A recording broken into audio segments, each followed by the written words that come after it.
Don't build your life on exception, but on principles. Let me tell you something. No matter how ridiculous something is, there will be somebody somewhere that did that ridiculous thing and seemed to have gotten away with it. There are people that met online. They met online. Within 3 weeks, they got married. And they have been married for 20 years. And it seemed that everything is fine. Does it mean you will meet somebody online and marry in 3 weeks? That's an exception. So one of the new rules is that build your life on what? Principles, not on exception. There are exceptional things that happen. Somebody can be 70-year-old, marry a 25-year-old girl, and they will be together for 20 years. The man will die, and everything will move on fine. It doesn't mean you carry yourself and go and marry grandpa. So there are exceptional situations that happen in our world. Exceptions. God is a sovereign God. He gives room for all those exceptions. But life is supposed to be lived by principles. So you plan your life based on the principles of life, but you open up yourself for exceptions. You are a woman because somebody married a younger man and it seemed to be working for them because you are not really there. You don't know all the other things that is involved. You do not want to marry your younger brother. And hello? So I'm going to marry him, but this other one, marry this one. Don't use people's life to compare yourself. Hello? Don't use people's life to do what? To compare yourself.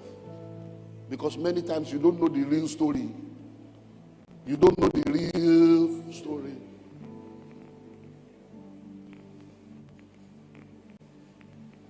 So what are those exceptional things that you have put yourself into? And you don't understand. I know somebody that did it and it worked. Did it really work? Do you really have the full story? Or the version that they made you to see? Or the version you interpreted? Or the version that your assumption made you to believe is the truth? Hello? I was in a meeting about a few weeks ago, and someone has used me as a case study and an example for them to be able to do something. And they were discussing, and they were trying to get me involved. And I said, give me his number. Let me talk to him to help him. That you have no idea. Me that you are trying to use as a, you have no idea some of the things that you don't know. That me, I'm exceptional. I'm exceptional. What I've gone through, what I'm going through, what I've had to handle in life. Some people have not handled one quarter, they don't die. And so you will never see my struggles in my face or in my action. You won't see it. Because I have some level of understanding that makes me to continue to be bleeding yet blessing. To now think that, I said, you will just fool yourself. So I said, no, give me his number. So I gave them just like 5. In fact, one of them was almost crying. I gave them like 5. Just, I said, do you know this? Do you know I got through it? Do you know I'm going through it? Do you know that? By the time I finish, they say, let's rise up and pray for the man of God. No, they gathered around me to pray for me. What? No copa lekete. When I got to my home, I said, they are praying for me that way. I expecting a miracle. That in fact, a mini prayer point. I'm men of God. One gather, don't pray for me. Because you don't compare yourself with people. You don't know people's struggle. Hello? There are exceptions. There are people that will be pregnant. You know, Pastor Abraham was preaching last week how that the wife didn't go for antenatal for 6 months. Abi? And he said, don't try it. Oh. Because many of you now, you don't have the faith or the knowledge or the word encounter of your senior pastor. You now say, did you hear? 6 months without antenatal. Here you are. You'll be spitting everywhere. You'll be disturbing everybody. Now only you get belly. You'll now be insulting your wife when you don't have the word encounter. You better start antenatal from day one. Hello, somebody. Let me give you one more because of time. Love is no more blind. That's not a revelation now. I mean, if you don't know that by now, you are one man most miserable. Because if love is blind, marriage will open your eyes. Shine your eyes. You know, in those days, before people would get married, they will go and investigate families. Go and check, is there epilepsy in that family? Is there leprosy in that family? Is there insanity in that family? Do they die young? Are they barren in that family? And then they look at all those things to decide which compound, which family, which yard you are going to marry from. But today, boy meets girl, girl meets boy. Boy love girl, girl love boy.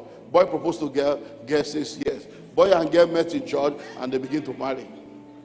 And then you don't know that some of the people you are meeting in church today, you say, oh, what's your name? My name is Princess. Princess of what? Princess of what? Of which altar? Which throne?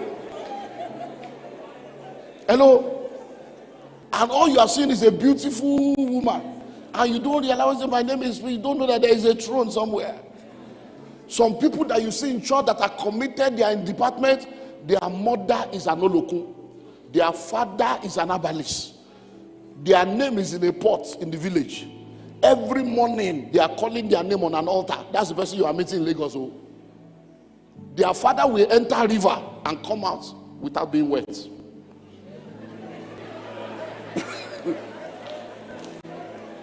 And that's the person you met in Lagos.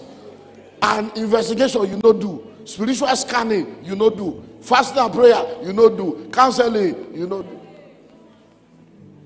It's when you now finish marrying, you now realize that instead of the womb being on the left, the womb is on the right. You now realize that, oh, sorry, I didn't tell you. Oh, that's my father that did the wedding. It's actually not my father. It's my uncle. My real father left my mother and denied the pregnancy, and is the hello, love is no more blind. Trust but verify. Trust but what? Verify. Investigate before you invest your life. The guy said he worked in oil company. Where? Which oil company? Which branch? Which office? And show up. Because if you say he works in oil company, it might be Total Fuel Station. It's also oil company. Now oil company. Trust but verify. It's not a crime. It's not a crime. There's something I want to say. I can't say it because it's still a working motion. Let me not say that. Verify. Have we not seen a lot of pregnancies now that they now go and do DNA and they say out of the 4, only one is your own? Whereas, just because a woman says she's pregnant for you, you now want to marry her. That someone is pregnant for you does not mean you must marry them. You fornicated. Your fornication led to pregnancy. Face your sin. Face your crime. That I'm sorry, what we did, I didn't love you, is lost. We fornicated. The baby is here. The baby is my own. I will take responsibility. I will carry my cross. But you, I will not marry. Hello? No. Because that's how you will marry. Only to now discover 12 years later that the baby was never your own. She came with 3 weeks pregnancy that she herself didn't know. And then you top it up.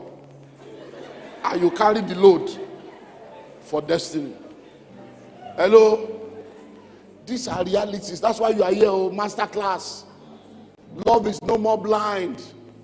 Hello? Shine your eyes. Shine your brain. Shine and where? So when your husband says, I'm traveling, don't doubt him. Hello? But be sure he's traveling. Hello? One of my mentees, when I just came back, there's plenty story. One of my mentees owns one of the biggest schools in the Ikorodu. He's a pastor. And one of the ministers in his church is the one handling the school. And he was telling us in one of the meetings we had that the guy died. And when they called the wife that the guy has died in an accident, the wife said it's not possible. Because my husband said he's going to church for minister's night vigil. And he died in Oshogbo, all those kind of area. Now they say there's no way he's in church. Whereas na side chick, now the guy go minister in church.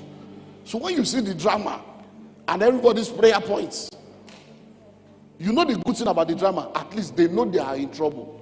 And they are handing over the God, help me, I'm smoking, I'm drinking. It's a good thing, that at least they know and they are looking for help. So love is no more blind. Trust but verify. If she tells you she's 28 years old, verify. You see, before you marry, verification is wisdom. After you marry, trying to verify will be suspect. You say, see that you don't trust me, for you to even doubt me. So I never marry you. Let me verify. Ikeja registry, a marriage that was supposed to be starting, ended that day. Because the girl was 48 and the guy thought she was 38. But he said, no. So when they were trying to write this, they said, okay, how old do you know? He said, what are you writing? He said, 48. He said, no, he told me 38. He said, no, I said, 38. 48. He said, 38. True life story, this was 38, 48, 48, 38. They begin to talk phone there. Over phone there, but he said, no, I'm sorry, I can't take it. You're 48. You ain't going to be able to have a child. You cross menopause, man. You're for 48. Also, Igbo. So when you are cutting, anything anybody's saying, if you didn't hear well, say, sorry, please, can you, excuse me, pardon? Pardon, excuse me. Sorry, please, can you just repeat yourself? So that you'll be sure. Not that when you are not saying, but I told you I don't want a child. I say, when we're in... when the girl was telling you, sometimes when people want to deceive you, they will say this thing very softly in this time when your brain is thinking something else. It is well.